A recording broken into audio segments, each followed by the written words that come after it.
Vale, molt bé, doncs ens podem trobar amb un pacient que tingui molt de volum, molt de pes, no és el cas, però que sí que segur que potser necessitarem donar-li la volta per fer-li la higiene.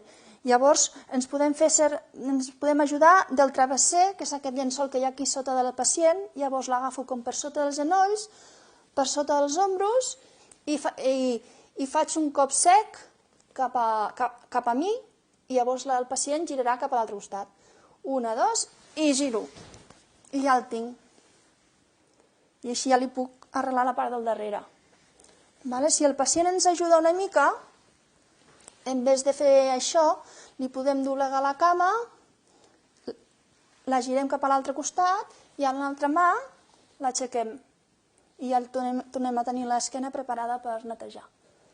Doncs anem a baixar el pacient del llit. Llavors, li agafem les cames per sota els genolls i estirem cap a fora.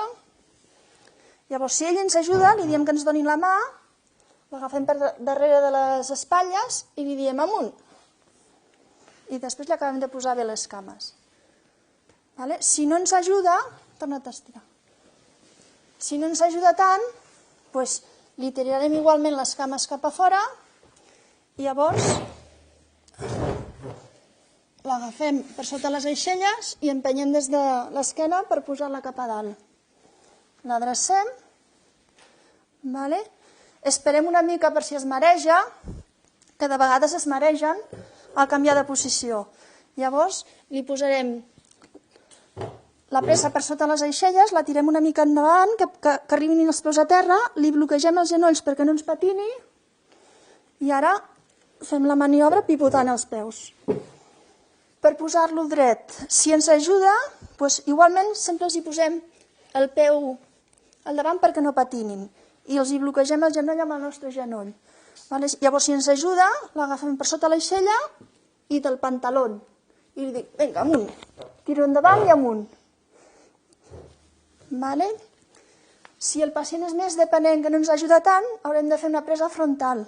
Ens posem al davant, li bloquegem el genoll amb els nostres peus perquè no patini, li agafem per sota les aixelles, li agafo des dels pantalons o els bolquers i si no en té l'esquena, i tiro cap a dalt i cap endarrere meu, així.